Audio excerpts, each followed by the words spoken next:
And Sonny Dodge looking like he was going to take a three, but they decide to set it up here.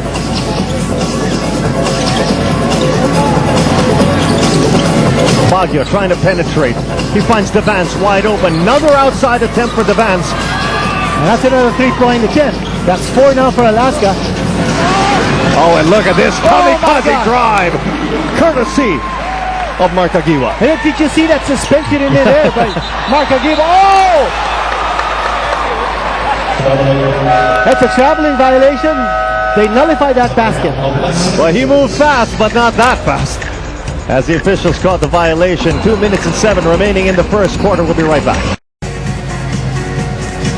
Back at the Big Dome for the continuation of Game 3 between Barangay Ginebra and Alaska. Over to Patricia Hizon with this report. Though it's highly possible, sweeping Ginebra is not something Alaska mentions. They're just focused on staying in the moment and taking it a game at a time. Now, they're not taking anything for granted because they've only won the 2 games this series by a 3-point average winning margin. Now, Coach Tim said they have not dominated Ginebra, but they have played better against them down the stretch and were able to settle down, meaning they were able to show settled defense and a settled mind. They didn't get distracted and they didn't go uncontrollably fast. So instead of miles per hour, they settled down to 35 to 40 miles per hour where they can see everything happening around them. So staying settled is one of the keys that they need to do in this game. Vito, Quinito? Thank you, Patricia, and definitely the last 5 minutes of this ball game, like it has in the first 2 games of this series, that's really going to be, I think, a special time for this because it has really been decided by the team that can finish the best. That's right. It's down the stretch. And I don't know, I have a feeling that Alaska really has Ginebra's number. Going back to the Philippine Cup, Alaska has beaten Ginebra in 8 out of 10 meetings. And of course, last conference in the semifinals, Alaska also swept the Kings in that one.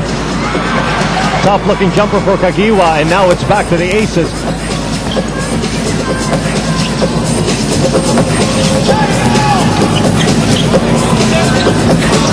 Simpson against Villanueva. Now Devance. The drop pass. Last touch by Barangay Ginebra. And what about this coaching adjustment here by Coach Joseph Vichico? Sitting down Chris Daniels, I think he's showing more and more a lack of trust in the import, who really hasn't been able to do so much in this series, especially in this game so far. And when you can't trust your import in this Fiesta you conference, sit him down. You're in trouble. You sit him down. Right now, Coach Joseph Vichico going for size. He's got Enrico Villanueva and Yancy Del Campo playing together along with Sunday Salvacion, giving them a little bit more size than the usual 3-guard lineup. Yancy Del Campo, offensive rebound and put back. That's the size. That's the size that Coach Joseph Vichico wants. You know, it's not just a matter of having the size, but how to make use of that size. Get the offensive rebound, get the inside 2 points.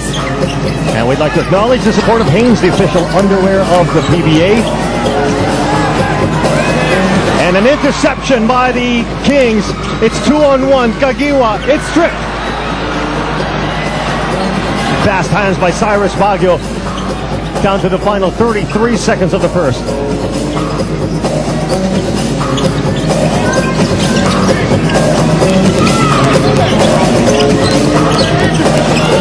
Baguio. Step back jumper. Gets the back of the rim, and we've got a loose ball foul here. That's Yancy Del Campo pushing off.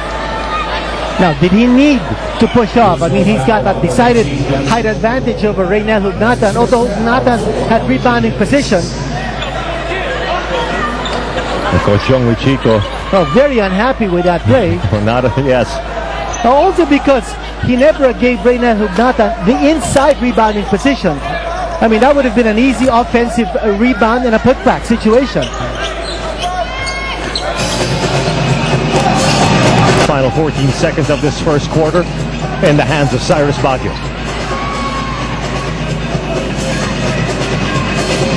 Baguio off the high screen to Hugnatan. Quick pass. Tony De La Cruz. Jumper is good. Getting that extra pass to a wide open Tony De La Cruz. And so the Alaska Aces stay ahead after the first 12 minutes of action, 20-18. Still more quarterfinal action yet to come here on Solar TV. Keep it here. We return to the Araneta Coliseum for the continuation of Game 3 between the Barangay Ginebra Kings and the Alaska Aces. And here's what the playoffs look like. After rain or shine, defeated the BMEG Derby Ace Llamadas earlier today in overtime. What a game that was. They now are one win away from taking that series. While in today's matchup, Alaska Aces, all they need now is another win to set up a semifinal meeting against the Talk and Text Drop on Texters. And you see the two teams in waiting. The two teams that took outright semifinal slots. New man on the floor here is Brandon Cablay for Alaska. And Diamond Simpson adjusting in midair. And that one-hander was his 8th point of the ball game. Alaska again making this a 4-point ball game. Kagiwa, can he fight back? That 3-point shot is short. That was a wide-open 3-point shot. Again, earlier we saw Ronald Tubin missing a wide-open 3-point shot for Barangay Ginebra. That's behind 0-2 in this series.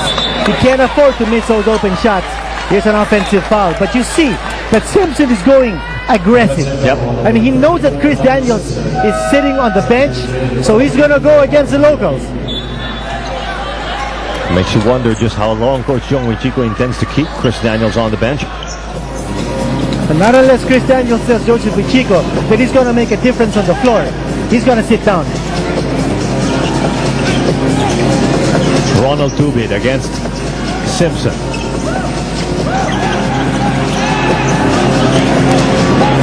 Seven seconds left for the Kings. Salvacion, the release. That's short. Salvacion asking for a foul.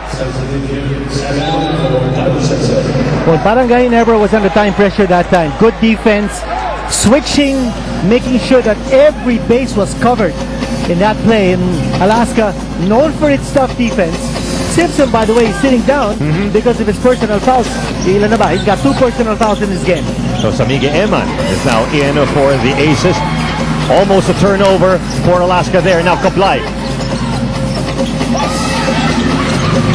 Pugnatan saves it for De La Cruz, and that one's good. Just beating the buzzer. Such a clutch scorer is Tony De La Cruz. Hey, he's wearing a mouthpiece. Para nauusan yun, eh? Approaching the 10-minute mark now of the second quarter. Villanueva against a much taller Eman. Salvacion, another 3-point attempt. And Eman giving up the foul there. And Mike Cortez sneaking out of nowhere to get the offensive rebound. Smart move on the part of Cortez. As soon as he got the rebound, going up for the shot and picking up the foul from the much taller Eman. Emmons really has a problem of handling the ball, getting possession. I mean, it's called good hands. If you're a big guy and you don't have those good hands, you're going to have difficulty making sure that you have possession, especially going up for those rebounds that are airborne.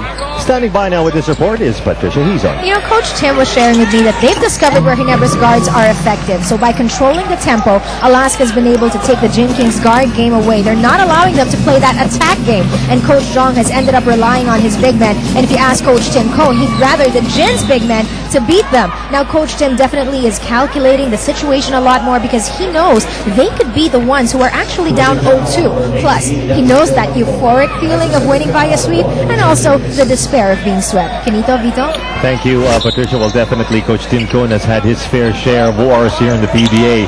And that's a smart move because I think Coach Tim Cone, as Patricia was saying, realizing that the big asset of Barangay Ginebra is the quickness of the guard. Oh, yes. So he wants them to play the bigs because that's where Alaska has the advantage.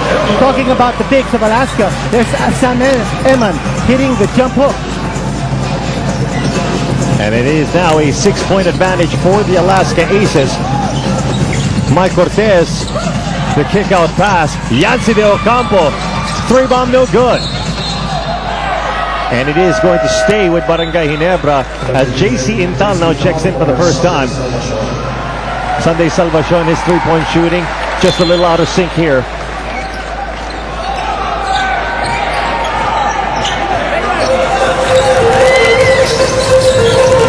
Cortez against Cablay, off the screen.